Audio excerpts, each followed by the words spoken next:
Southern California's largest utility company, Edison, turned off power today for over 63,000 homes and businesses as low humidity and high winds increased the risk of starting dangerous wildfires. While that state is experiencing a record drought driven in part by climate change, the initial spark for many of these blazes often comes from utility equipment and their power lines. Fire investigators are now looking into whether another utility, PG&E, was behind the nation's largest fire so far this year. From KQED and the California newsroom, Lily Jamali reports how their findings could have ramifications for the victims of past fires caused by the utility. After 3 months, firefighters in California have contained the Dixie Fire, which this summer engulfed almost 1 million acres, an area bigger than Rhode Island. It's the second largest fire in California history and has left at least 1,000 people homeless. It may have been started by equipment belonging to California's largest utility, Pacific Gas and Electric. PG&E has been implicated in several devastating fires, including the deadly Camp Fire, which destroyed the town of Paradise in the Sierra Nevada foothills almost 3 years ago. It was sparked when this hook that kept a power line suspended snapped after a century of use, causing sparks to fly onto dry brush below. The company ultimately pleaded guilty to 84 counts of involuntary manslaughter for the residents who died in the Camp Fire.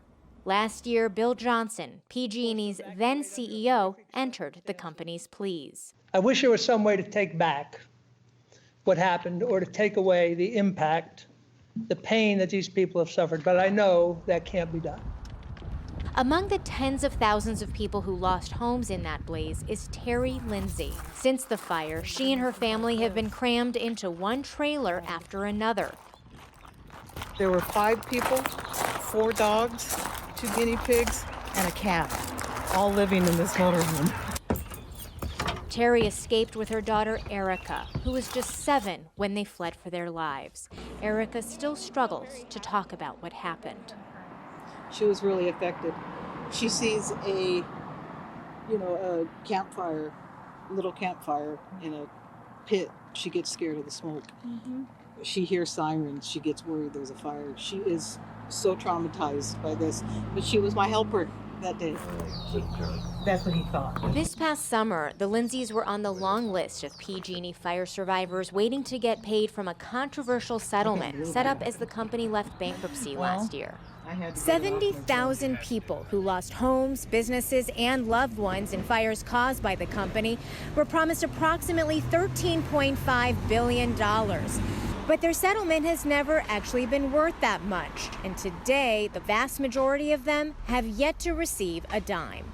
PG&E set up a compensation fund for these victims of past fires with $6.75 billion in cash, and in a highly unusual outcome, almost 500 million shares of PG&E itself. That's left PG&E fire survivors collectively holding almost 1/4 of the company's shares through a special trust, whose value fluctuates with the price of PG&E stock. PG&E would not have the incentives. William Abrams was one of several fire survivors who objected to those terms. His family lost their Sonoma County home in 2017. He says the deal has tethered the victims' compensation to PG&E's performance. Here's this company that burned down your house, and then they are forcing you to take an investment in their company. This past spring, more than 100 fire survivors organized a march in the fire-ravaged town of Paradise. Come on through. Making it known they're unhappy. After more than a year, just 12% of even the cash portion of their settlement has made it to them. This, as independent administrators have racked up at least $100 million in fees with no end in sight.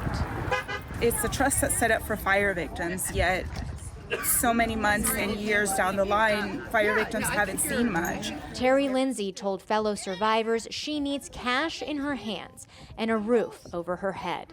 I'm angry right now. I'm angry. Yes. Angry, yes. It's because my little girl here, she can't heal until we can go home. These victims have watched as PG&E comes under scrutiny for more fires and faces charges for more deaths. The company is facing criminal prosecution for a 2019 wine country fire and was charged last month with its second round of manslaughter charges for a 2020 fire in Shasta County. Their failure was reckless and it was criminally negligent, and it resulted in the death of 4 people. PG&E acknowledges that fire was caused when a tree fell onto its power lines, but disputes the claim that it's criminally liable. A tree striking its lines also caused the Dixie Fire, this year's largest, which PG&E is being investigated for now. PG&E CEO Patti Poppe. That tree that fell on our line is one of 8 million trees that are in strike distance to our lines. This is an extraordinary problem. PG&E declined our request to interview Ms. Poppe for this story, but the company sent us a statement saying that it's hardening its system, piloting new technologies, and taking other aggressive action to increase system safety. The safety plan PG&E has submitted to state regulators lays out just how tall in order that is. More than 30,000 miles of PG&E power lines run through high-threat fire districts, places like this neighborhood in the city of Fremont, just outside of San Francisco. It's ringed with high-voltage PG&E power lines. These houses they're right up against the hillside. And so if there was to be a fire, it's right up against people's homes. Nathaniel Skinner is a manager at the Internal Watchdog Agency of California's utility regulator. He says PG&E has stepped up work on its system in recent years, but adds the goalposts are constantly changing amid relentless change at the top. So we've been through a never-ending cycle of CEOs at the company, and yet we still keep seeing the same kinds of problems at the utility. Missed inspections, delayed inspections, falsified inspections. For 2021, of those 30,000 miles of power lines in high-risk zones, just 1,800 miles are slated for PG&E's stepped-up tree trimming program, and less than 200 miles are set to undergo major upgrades. The company is behind on those goals, but even at its planned pace, advocates like Skinner say it would take PG&E up to 100 years to address those risks across its system. Those are really low. I mean, we can touch them. Terry Lindsay's temporary home is in the fire zone. She worries about what's ahead. With climate change, these fires aren't going away. The winds that come through here, we get some bad winds. This fall, she learned how much she's owed for her losses, but she'll get just 30% for now as PG&E stock flounders, and they'll never get back all that they lost, including their town. We love our town. And to see all this, everything gone, ashes, all that stuff, it's not something I would wish on anybody.